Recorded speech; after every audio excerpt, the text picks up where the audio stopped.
우리 오운동 계속해 주시기 바랍니다. 오늘 말씀은 골방기도라는 제목입니다. 마태복음 6장 6절 말씀 우리 다 같이 읽겠습니다. 너는 기도할 때에 내 골방에 들어가 문을 닫고 은밀한 중에 계신 내 아버지께 기도하라. 은밀한 중에 보시는 내 아버지께서 갚으시리라. 예. 우리가 555 운동을 지금 생각하고 있습니다. 555 운동은 개인 예배 운동입니다. 예. 이 기독교의 신앙을 양파를 벗기듯이, 껍데기를 벗기듯이, 기독교라는 우리 너무 많은 것들 있잖아요. 교회도 있고, 여러 가지 있지만, 양파를 벗기듯이 벗기고, 껍질을 벗기면, 우리 신앙의 가장 핵심이 뭐겠습니까? 마지막 남는 것 한 가지는 예수는 그리스도입니다. 그겁니다. 그래서 사도들은 사도행전 보면 밤낮으로 예수는 그리스도라 그렇게 증거했다. 네가 나를 누구라 하냐? 주는 그리스도시요 하나님의 아들입니다. 바요나 시몬아 복되었다. 예수가 우리의 구원자이시다. 이게 기독교 신앙의 핵입니다. 그죠? 자, 그러면 우리 신앙생활에 양파의 껍질을 벗기면 무엇이겠습니까? 우리 신앙생활에 양파를 벗기고 나면 뭐가 남겠습니까? 가장 그 핵심에는 말씀과 기도가 남습니다. 그래서 우리가 저번 주에 나누었죠? 말씀과 기도를 어떻게 진다고요? 우리가 거룩하여진다. 예. 말씀과 기도가 신앙생활의 길이요 방법입니다. 예. 그래서 건축으로 표현하면 집의 그 기초는 예수 그리스도가 주님이시라는 기초에 기둥으로 세운다면 두 기둥이 말씀과 기도입니다. 이게 무너지면 기독교는 무너지는 거예요. 예수님이 그리스도다 이게 무너지면 기독교는 그건 기독교가 아니 더 이상 기독교인이 아니에요. 기독교도 아니고 이걸 안 믿으면 기독교인도 아니고 기독교는 그것에 세워진 거예요. 딴 게 아니에요. 그리고 기둥으로 말하면 말씀과 기도예요. 말씀과 기도가 무너지면 신앙생활은 무너집니다. 예. 말씀과 기도가 무너지면 신앙생활이 어찌 된다고요? 무너집니다.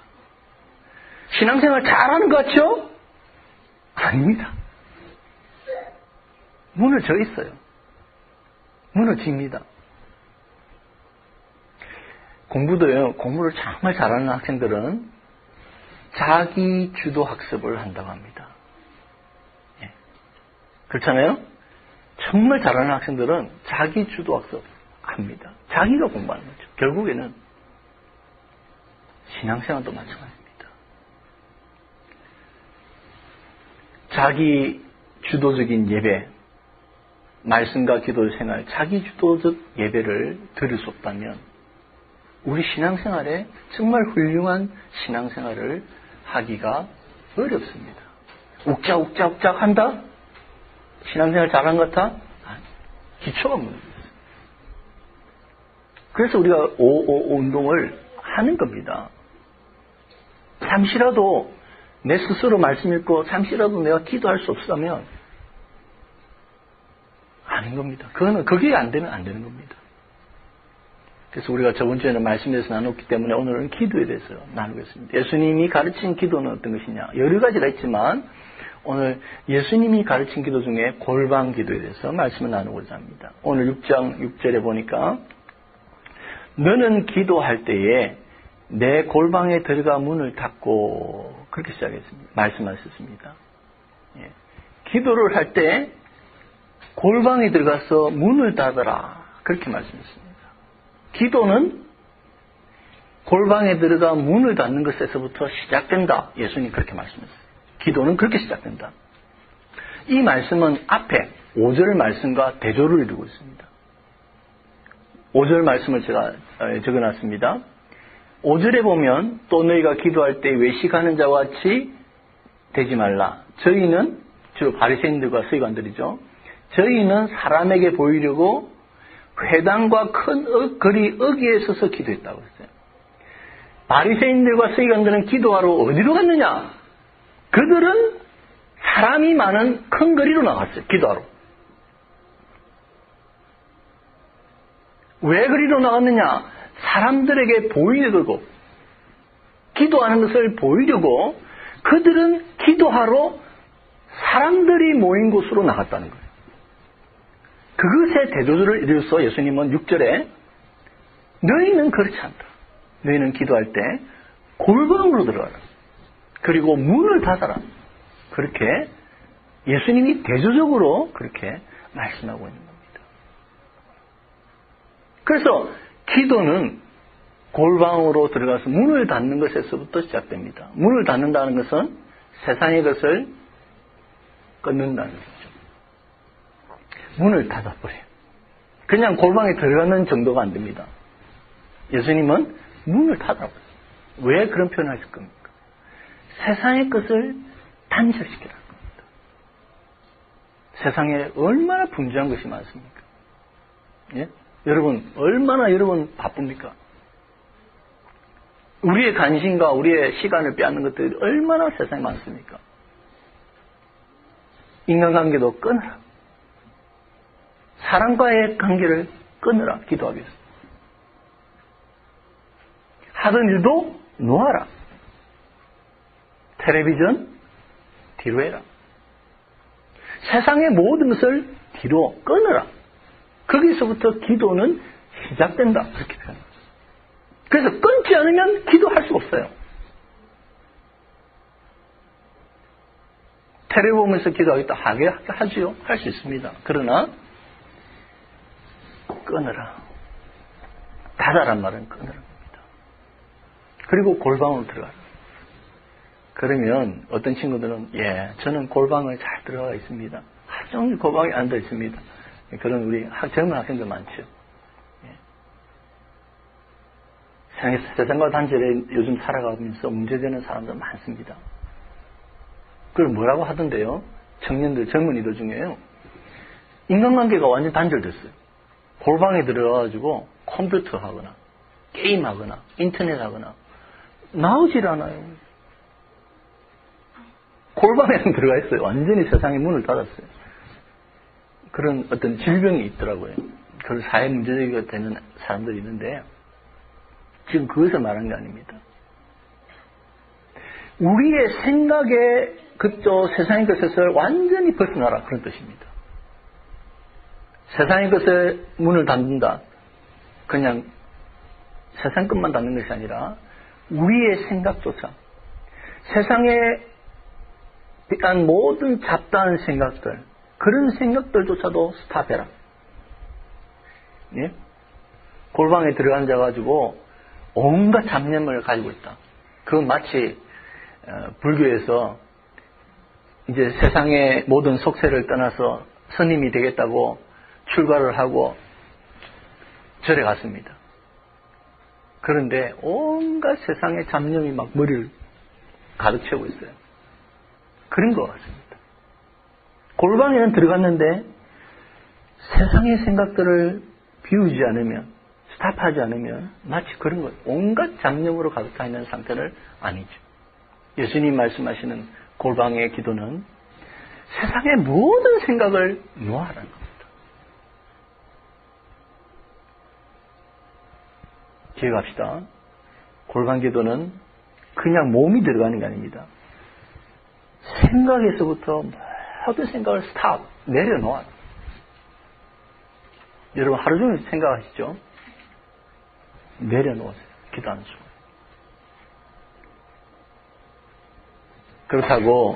그렇다고 하루 종일 골방에 들어가 앉아있어라, 골방 기도 드리라 그런 말은 아니에요. 예수님도. 예수님께서도 골방에 이렇게 하셨습니다. 마가복음 1장 35절에 보니까 새벽 오히려 미명에 예수께서 일어나가 한적한 곳으로 가서 거기서 기도하시더니 그랬어요. 그 전날 보면 마가복음 그 앞에 보면 예수님이 하루 종일 치료하시고 설교하시고 밤 늦게까지 밤에 저녁에 막 구름대처럼 사람들이 몰려왔다고 그랬어요. 그래서 사람들 예수님이 늘 할 일이 안수하면서 병을 치료했다고 했어요. 그럼 예수님이 밤늦게 주무셨을 거잖아요? 아주 밤늦게까지 일하셨을 거 아니에요? 그런데 새벽 오히려 미명에 예수님이 일어나 한지강으로 와서 기도했다. 세상에 예수님께서도 세상 사람들하고 많은 부딪히면서 생활하시고 사역하셨습니다. 그러나 예수님만의 골방의 기도를 반드시 가지셨다는 거죠. 그러니까 예수님이 지금 골방 기도하라 해서 하루 종일 골방에 들어가 앉아서 기도하라 그런 의미는 절대 아닙니다. 예수님도 기도하시고 또 나가서 새벽 기도하시고 또 나가서 바로 또 사역하셨잖아요. 그래서 여러분 골방 기도를 하라는 말은 잠시라도 하루에 잠시라도 우리 5 운동하잖아요. 잠시라도 세상의 모든 것을 놓고 차단시키고 심지어는 우리의 생각조차 차단시키고 기도하는 그런 골방의 기도를 예수님 드리라 말씀했습니다. 자, 그러면 골방에 들어가서 무엇하냐? 왜 골방에 들어가냐? 예? 왜 우리가 골방에 들어갑니까? 골방에 들어가는 이유. 왜 우리의 생각을 다 놓아버리고 스탑시키고 세상의 모든 것을 끊어버립니까? 예? 그거는 하나님을 만나기 위해서입니다. 6절을 봅시다. 자, 한번 같이 읽읍시다. 시작. 내 골방에 들어가 문을 닫고 은밀한 중에 계신 내 아버지께 기도하라. 은밀한 중에 보시는 내 하나님께서 갚으시리라. 하나님은 시크릿, 은밀하게 계신다. 우리가 왜 골방으로 들어가야 됩니까? 하나님을 만나기 위해서. 여러분, 하나님은 무수부지하신 분입니다. 하나님은 어디나 계세요? 자, 우리 9절, 그 다음에 보면 9절에 보면 이런 말씀 있죠? 주님 가르치신 기도입니다. 주님 가르치신 기도 어떻게 시작합니까? 우리가 저번에 주님 가르치신 기도 설교를 제가 했죠? 자, 6장 9절을 읽고 있습니다. 시작. 그러므로 너희는 이렇게 기도하라. 하늘에 계신 우리 아버지. 하나님이 어디 계신다고요? 기도할 때 하늘에 계신 우리 아버지라고 불러요. 예수님이 바로 뒤에 그렇게 말씀했습니다. 하나님은 하늘에 계세요. 근데 바로 앞에 뭐라고 하시냐면 예수님이 은밀한 중에 계신다. 골방 안에 계신다. 그러니까 이런 표현들을 아유 하늘에 계신 우리 아버지 하나님은 하늘에만 계신가 보다. 이렇게 성경을 이해하면 잘못 이해합니다. 은밀한 중에 골방에 계신다. 아유 예수님 하나님은 골방에만 계신가 보다. 그건 잘못 이해한 겁니다. 하나님은 어디나 계십니다. 그죠? 어디나 계십니다. 그러나 기도할 때에 우리를 만나주시는 그 하나님은 은밀한 중에 세상과 단절된 그 시간에 만나주시는 하나님. 그 하나님을 만나라고 말씀했습니다. 여러분, 하나님은 정말 은밀한 가운데 우리를 만나주시는 분입니다. 하나님께서 엘리야 선지자에게 말씀했습니다. 내가 너를 만날 테니까 기다리라. 그래서 엘리야가 하나님을 만나기 위해서 기다렸습니다. 근데 하나님이 이제 오시는데 아주 강한 바람이 불면서 산을 가르고 바위를 부서뜨리는 그런 역사가 일어났습니다. 그러니까 엘리야가 역시 하나님 대단하십니다. 역시 전능하시고 천지를 창조하신 하나님이다. 어떻게 바위를 부수는 산을 가르는 하나님 역시 하나님 여기 계시구나. 그런데 하나님은 그곳에 계시지 않았다고 했어요. 그 다음에 막 지진이 나는 거예요. 땅이 갈라지고 지진이 나는 거예요. 이야, 역시 하나님은 능력 많으신 분이다. 위대하신 분이다. 하나님 여기 계시구나. 그런데 그곳에서도 하나님이 안 계셨다라고 성경이 기록하고 있습니다. 그 다음에 불이 확 지나가는 거예요. 야, 역시 하나님 두려운 분이시다. 여기 계시겠지. 그런데 그곳에서도 하나님이 계시지 않았다고 했습니다. 그런데 그 이후에 아주 세미한 음성이 들렸습니다. 엘리야야, 엘리야야. 아주 고요한 가운데 귀 기울여 들어야 하는 그 세미한 음성. 저는 이것을 이어폰이라고 비유를 하고 있습니다. 여러분, 이어폰은요, 바깥에서 들으면 안 맞죠? 안 들립니다. 옆에서 뭐라 안 들려요, 작아서. 근데 그 이어폰이 내 귀에 딱 꼽으면 어떻게 됩니까? 내 귀를 울리잖아요. 하나님의 음성 그런 겁니다. 세미하게 듣지 않으면 하나님의 음성을 들을 수 없어요. 그 은밀한 가운데 들어가지 않으면 하나님을 만날 수 없어요. 하나님 무수부지한 분입니다. 그러나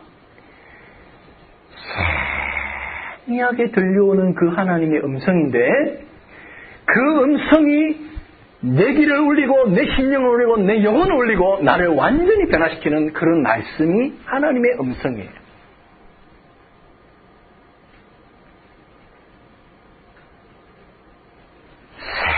세미하기 때문에 들리지 않는데 귀 기울이지 않으면 하나님의 음성을 들을 수 없어요.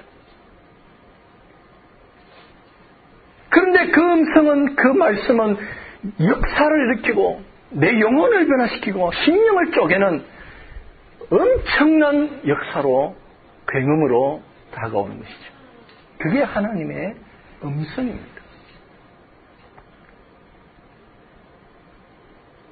그래서 이어폰으로 저는 비유하고 싶습니다. 하나님의 음성은 귀 기울이는 자, 아주 떨릴까 말까 하는 그 하나님의 음성, 그 음성을 찾는 자에게 기도도 마찬가지입니다. 기도도. 오늘 예수님 말씀했습니다. 은밀한 중에 계셔서 은밀한 중에 보시고 은밀한 중에 들으시는 하나님이라고 했어요. 하나님이 귀가 잘 안 들려서 그렇겠습니까? 아닙니다.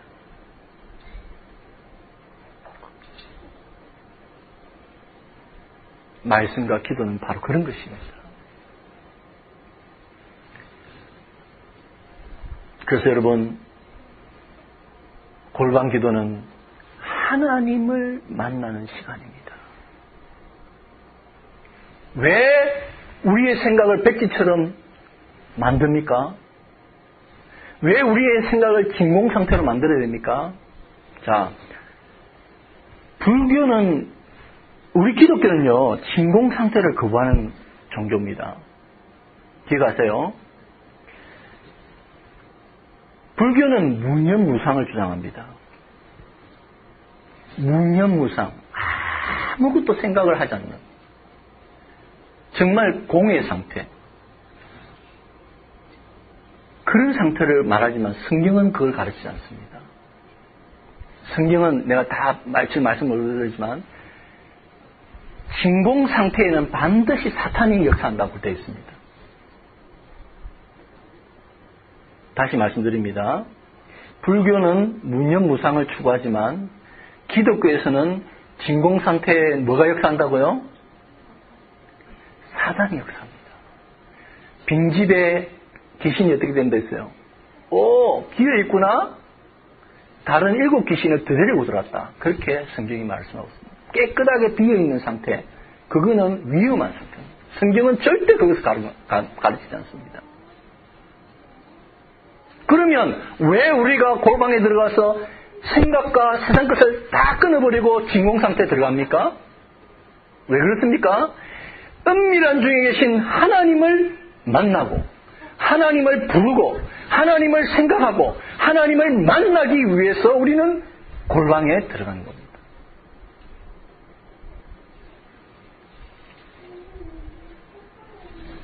불교에서는요, 문념무상. 그것을 추구합니다. 그러나 기독교는 하나님을 추구합니다. 그래서 불교에서는요, 문념묵상을 그 하잖아요. 좌선을 하고 참선을 하고 나중에 뭐라고 합니까? 천상천하 유화독존이라 그렇게 외치죠. 그게 무슨 뜻인지 알아요? 우리 젊은 학생들 천상천하 유화독존 무슨 뜻인지 알아요? 하늘 위에 하늘 아래 나만 존재. 나라는 자기 발견이죠. 나 자아의 발견이에요. 근데 기독교는 천상천하 유화독존이 아니에요. 하나님 독존, 유하독존. 이 말을 만들어서 근데 사실은 맞지 않는 표현이죠. 그렇다고 유신독존이라면 뭐 좀 표현 이상하고 그래서 유하독존. 모든 문념무상의 상태에서 우리는 자기를 발견하지만 불교에서는 아닙니다. 기독교에서는 자기도 발견한 게 아니에요. 누구를 발견합니까? 하나님을 발견하는 거예요. 하나님을 만나는 거예요. 천상천하 유하독존. 하나님 그분을 만나기 위해서 골방에 들어가는 거예요. 나를 만나기 위해서 골방에 들어가는 거 아니에요. 하나님을 만날 때 그 하나님 앞에서 나를 만나는 거예요. 하나님 없이 나를 발견한 것은 아닙니다. 이사야 선지자가 그랬죠. 이사야 선지자가. 그 하나님의 존재 앞에서 거룩하다 천사들이 하나님을 찬양하는 그 모습을 보았습니다. 골방에서. 그리고 그는 무엇을 깨달았습니까? 화로다 나여 죄인이로다. 입술이 부정한 자로다. 자기를 그때 발견했습니다. 하나님, 거룩하신 하나님 앞에서 인간 자신을 발견하는 거죠. 하나님 없이 나를 발견하는 것이 아닙니다. 거룩하신 그 하나님 앞에 죄인인 나를 보는 거예요. 화로다 나여 나는 죄인이로소이다. 예수님을 만났던 베드로가 나는 죄인입니다. 나를 떠나소서 했던 바로 그겁니다. 예수님을 만날 때에, 하나님을 만날 때에 그 인간이 발견된 인간, 그건 죄인임을, 연약한 죄인임을 발견하는 거예요. 하나님, 거룩하신 하나님 앞에서. 그래서 하나님을 바로 만나는 게 우선이에요.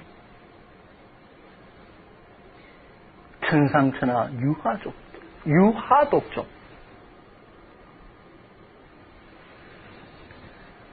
시편 73편 25절 중요한 구절입니다. 한번 봅시다. 자, 다 같이 읽겠습니다. 하늘에서는 주 외에 누가 내게 있으리요 땅에서는 주밖에 나의 사모할 자 없나이다. 천상천하 유하독존이라는 뜻이 바로 여기 있습니다. 하늘에도 땅에서도 누가 있으리요 주밖에는 없습니다. 오직 예수님 제 아들이 그 변화선상에서 예수만 보이더라. 하나님을 바로.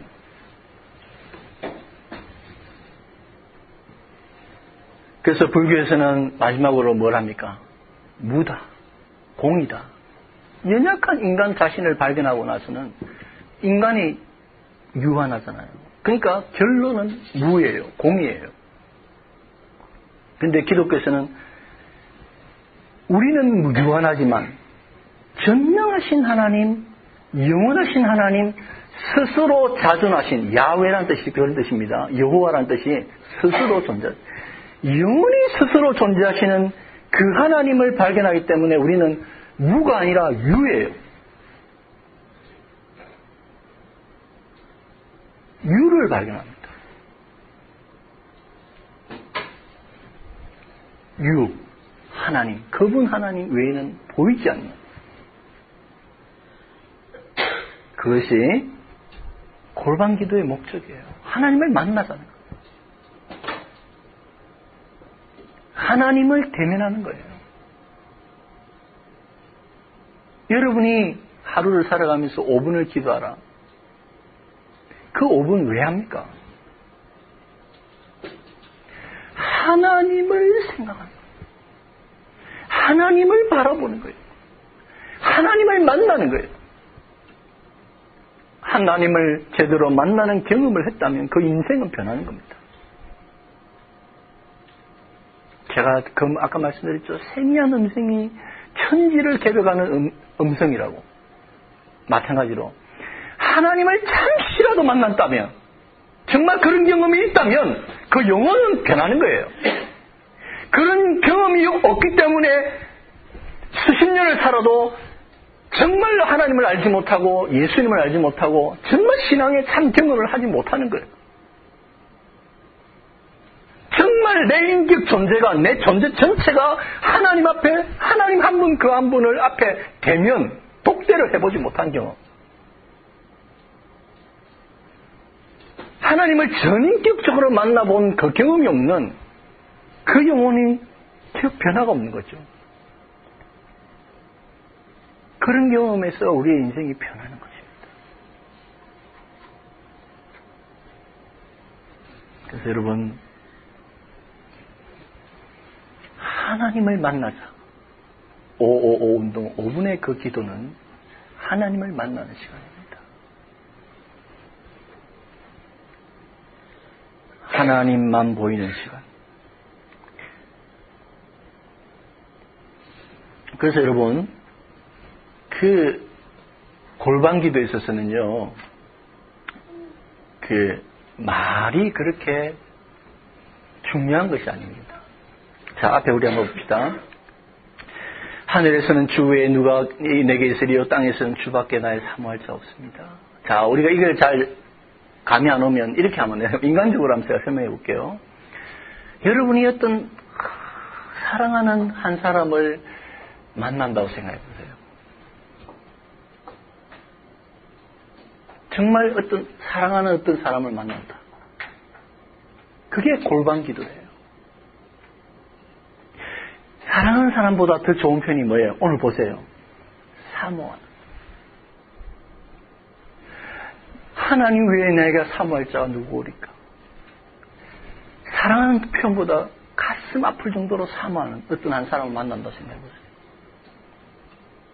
가슴 저리게 어떤 사모하는 한 사람을 만난다고 생각해보세요. 그게 골반 기도예요. 거기에 무슨 다른, 여러분이 어떤 사랑하는 너무나 가슴 저리게 사모하는 사람을 만났다. 사랑하는 사람을 만났다. 거기에 무슨 세상의 것이 보이겠습니까? 무슨 다른 생각, 감명이 있겠습니까? 그 상대밖에 보이지 않겠습니까? 그게 골반 기도예요. 그게 기도예요. 하나님을 사랑하고, 하나님을 사모하고, 그분만 바라고 그분을 만나는 그런 게 골반 기도라는 거죠. 그래서 여러분, 골반 기도에는 말이 그래 필요 많이 없어요. 여러분이 어떤 사랑하는 사모하는 한 사람을 만났다. 거기에 무슨 말이 많이 필요합니까? 그 사람을 만날 때 어떤 목적을 가지고 만납니까? 예? 정말 여러분이 어떤 사모하고 사랑하는 사람 상대를 만날 때 어떤 다른 목적을, 어떤 뜻을 이루기 위해서 만납니까? 아니잖아요. 그 상대 자신을 바라보면서 만나는 것 때문에 골반 기도는요, 말이 그렇게 말이 필요하지 않습니다.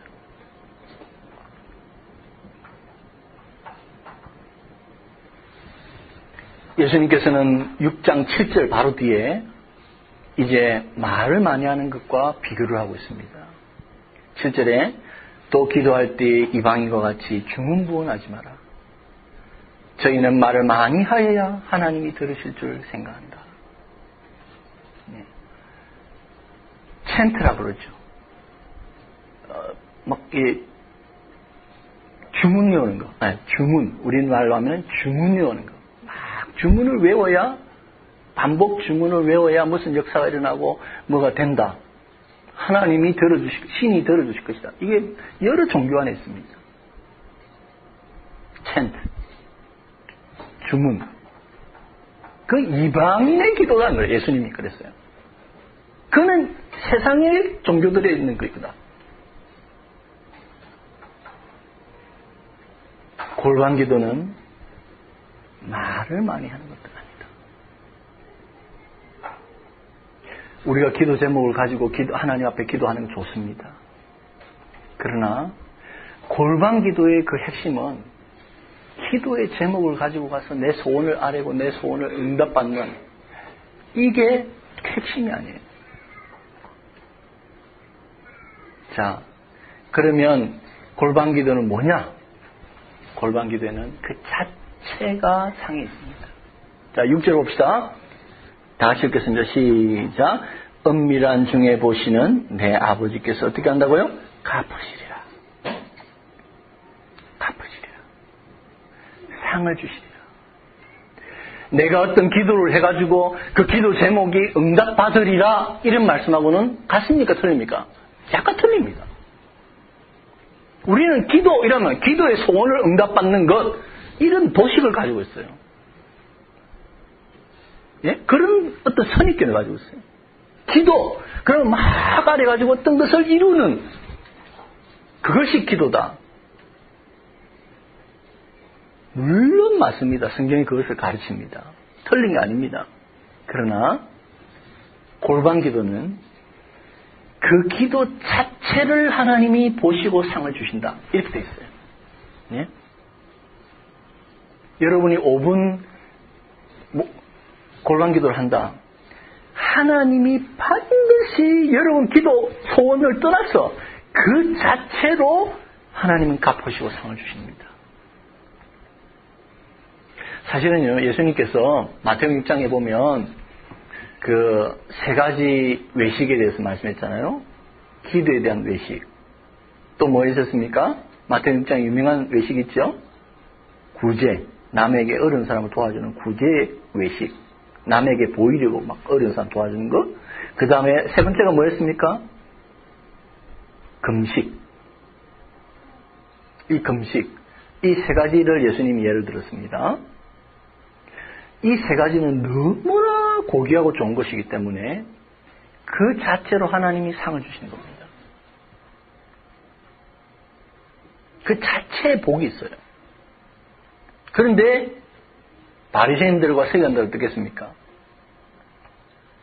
하나님이 주시는 그 자체의 복을 벗어버리고 사람들에게 받는 그 칭찬과 그 복, 사람에게 받는 것들을 받으러 나아갔기 때문에 하나님의 상을 거부한 것입니다. 그래서 예수님이 너희는 이미 세상 사람들에게 상을 받았다. 그렇죠. 근데 너희가 골방 기도를 하나님이 갚아주시겠다. 하나님이 상을 주시겠다. 그래서 여러분 골방 기도, 기도는 다시 말씀드립니다. 기도, 금식, 구제는 그 자체로 뭐가 있다고요? 상이 있습니다. 뭐 그 다음에 목적을 이루는 그런 건 필요 없이 여러분이 진심으로 기도하고 진심으로 구제하고 진심으로 금식만 했다면 다른 그 부수적인 복을 떠나서 그 자체로 하나님이 복을 주시는 것들이에요. 그렇게 위대한 것이에요. 기도, 금식, 구제는. 예. 그래서 여러분 골방 기도에 있어서는 여러분이 소원을 아래서 응답받는 그 차원을 넘어서는 복이 있다. 하나님이 반드시 결코 지나치지 않고 복을 주십니다. 한번 투자를 해보세요. 하나님을 위해서 시간을 투자해보세요. 헛된 거 아닙니다. 절대 헛된 거 아닙니다. 그 자체로 여러분 기도 응답이 안 받아도 됩니다. 하나님이 노 하셔도 됩니다. 좋습니다. 그러나 하나님은 여러분이 드린 그 기도의 시간 반드시 복을 주게 되어 있습니다. 반드시. 저번 주에 우리 나눈 말씀도 그래요. 제가 잠깐 그까지로 왔는데 어떤 성도님들에게 제가 신방을 갔는데 거의 90몇 세 되시는 분, 정말 연로하신 분이 그때 90까지는 안 갔나? 하여튼 거의 90 다 되는 분이었습니다. 생각하면 생각나네요. 근사님. 그 근사님이 성경을 읽으세요. 돋보기래가지고 막. 힘들게 읽으세요. 그분은 참 건강하셨죠. 정말 건강하신 분이었으니까 그걸 읽었죠. 그럼 제가 보면서 이런 생각을 했어요. 저분이 정말 이제 죄송하지만 천국 가실 때가 다 됐는데 왜 저리 성경을 읽으실까? 뭐 목사가 성경 읽으면 뭐 설교를 하기 위해서 한다든지 뭐 아니면 뭐 젊은 사람이 성경 읽으면 전도를 하기 위해서 한다든지 뭐 아니면 뭐 신앙을 승진을 위해서 한다든지 그런데 막 저렇게 이제 주님 만날 때가 다 된 저분이 성경을 왜 읽으실까? 그 무슨 의미가 있을까? 그냥 하나님께서 저한테 마음에 주는 확신이 있었습니다. 성경 읽는 그 자체를 내가 복되게 이긴다. 내가 반드시 복을 주고 저분이 돌아가시면 그 자손에게도 그냥 복을 줄 것이다. 응? 성경 읽는 그 자체를 하나님 복되게 하세요. 묵상하는 거. 주야로 묵상하는 자가 복되다고 그랬잖아요. 복 있는 사람. 기도도 마찬가지예요. 말씀과 기도는 어떤 부수적인 복 이전에 그 자체가 복이 있고 하나님이 반드시 갚아주신다. 여러분 꼭 기억하시고 투자를 하세요.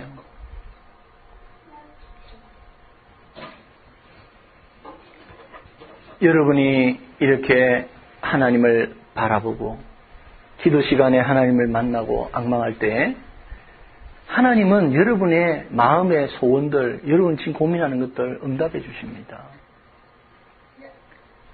그 문제들이 해결됩니다. 골방길에서 하나님 만날 때, 바라볼 때. 자, 봅시다. 예수님께서 이제 제자들이 밤에 배 위에 있었습니다. 배에 있는데 파도가 막 계속 쳐요.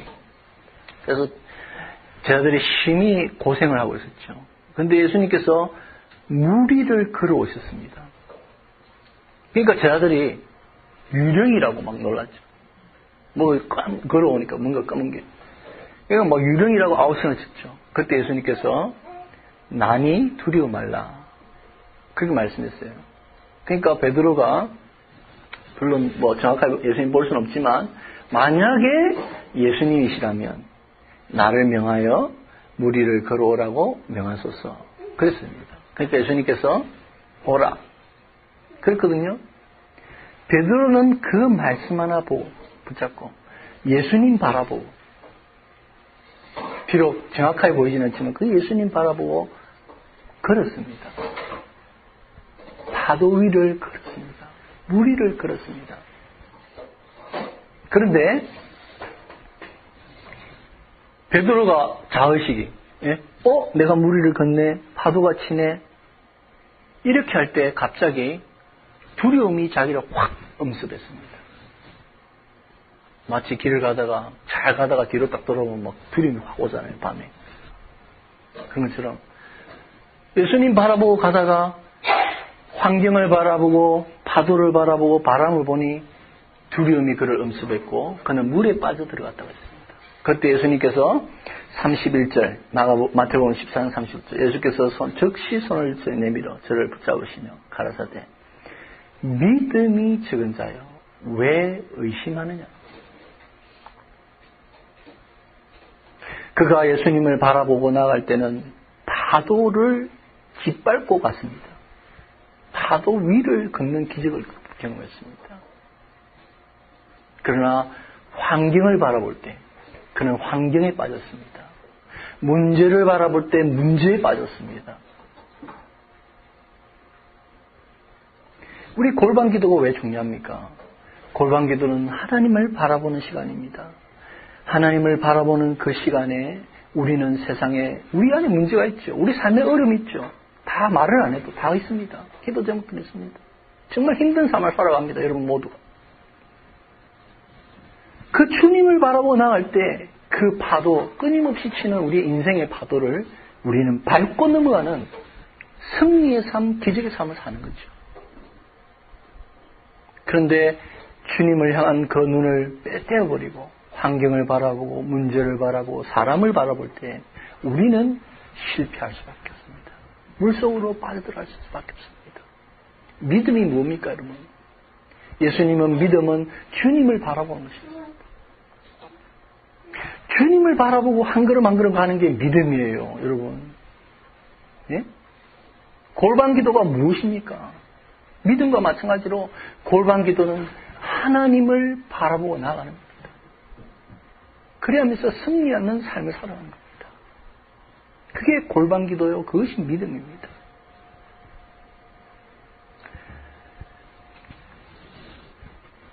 여러분, 한 가지만 더 제안하겠습니다. 여러분, 골반 기도에 가서 많은 말을 하지 않아도 좋습니다. 그러나 한 가지 제안한다면 그곳에서 여러분 울어버리십시오. 눈물을 흘리시기 바랍니다. 저는 기도에 대한 설교를 하면 종종 이 말을 제안을 합니다.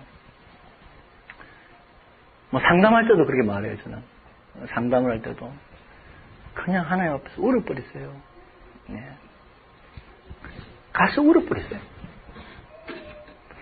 기도 제목 많이 하는 건 좋습니다.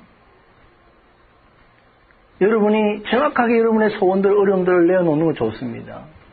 그러나 여러분이 눈물을 흘리고 하나님 앞에서 마음을 쏟아놓으세요. 제 옛날에 목회 편지 그런 거 편지를 한 적은 적 있죠. 저는 자라면서 많이 얹혔습니다. 우리 표현으로 하면 체한다고 그랬죠. 몸이 약해가지고 많이 체했어요. 우리 살아가다 보면 얹히고 체할 때가 있습니다. 그때 최고의 방법은요, 사실은 토해버리는 거예요. 예. 그 뭐가 안 맞는 거거든요. 막힌 거거든요. 우리 인생을 살아가면서 어떻게 음식만 얹힙니까? 우리 영혼에 얹힐 때가 있지 않습니까? 우리 심령에 얹힐 때가 있지 않습니까? 그런데 왜 그 가까움 속에서 계속 살아갑니까? 성경은 하나님 앞에 나와서 네 마음을 쏟아놓으라고 말씀했습니다. 마음을 쏟아놓으세요. 그 엉어리지고 무겁고 힘든 것들을 쏟아놓으세요. 왜 쏟아놓지 않습니까? 하나님이 계신데. 쏟아놓을 수 있는 하나님이 계신데 왜 쏟아놓지 않습니까? 하나님이 인식하신 분입니까? 그렇게? 왜 그러세요? 왜 무거운 짐을 지고 하나님 앞에 내려놓지 않습니까? 눈물이 나올 때 왜 하나님 앞에 쏟아놓지 않습니까? 사람 앞에서 울지 않아도 하나님 앞에 우는 게 부끄러운 거예요? 우리나라 사람들 남자답지 않다 우는 게 인정합니다. 그래도 하나님 앞에 울 수 있잖아요. 예? 이런 말이 있습니다. 하나님 앞에 우는 사람은 사람 앞에 안 운다고. 안 울게 된다고. 하나님 앞에 우리가 울 수 있잖아요. 그렇게 여러분이 도도하고 여러분이 당당하고 여러분이 그렇게 문제없이 인생을 살아갑니까? 그렇지 않잖아요, 여러분. 그렇게 여러분이 강한 것처럼 그렇게 보이고 살아갑니까?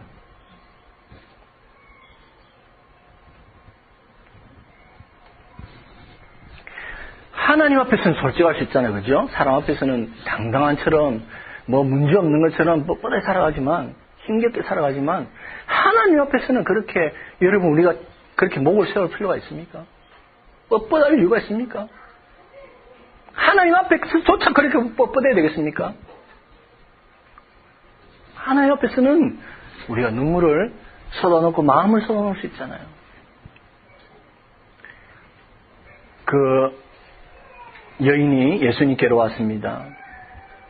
예수님께로 온 그 여인은 어떤 여인인지 성경에 기록하고 있지 않습니다. 무슨 사연을 가지고 있는 여인인지도 기록하고 있지 않습니다. 이 여인은 아무 말도 하지 않았습니다. 그냥 예수님께 와서 예수님 앞에서 눈물로 예수님 발을 적시고 머리털을 풀어서 그 예수님 발을 씻기고 돌아갔습니다. 그 여인은 예수님께 아무 말도 하지 않았습니다. 그냥 추측할 뿐이지 어떤 여인이다. 뭐 성경학자들도 추측합니다.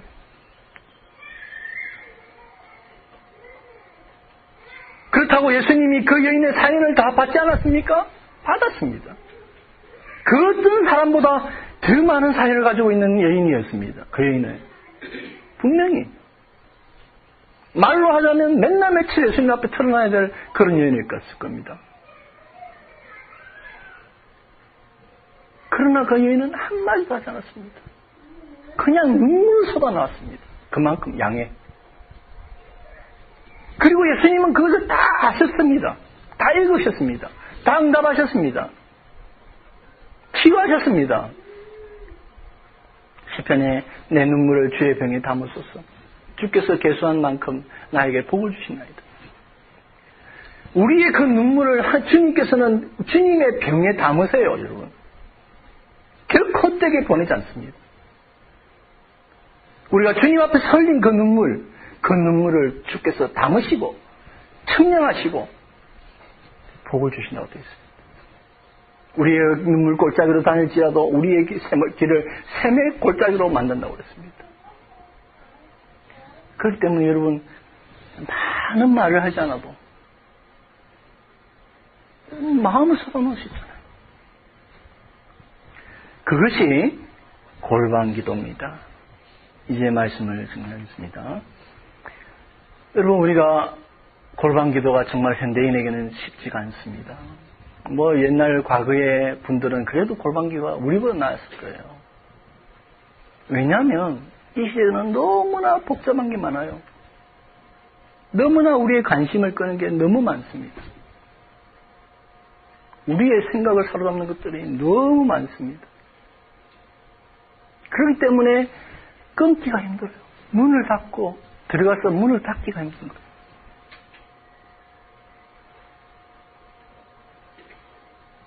왜 현대인이 어렵습니까? 현대인에게는 시간이 중요합니다. 현대인에게는 시간이 돈이죠. 아니, 돈보다 중요합니다. 여러분, 어떤 사람이 와서 돈을 달라면 돈을 줄 수 있습니다. 시간을 달라면 시간 안 줍니다. 시간은 아무에게나 주는 게 아닙니다. 예?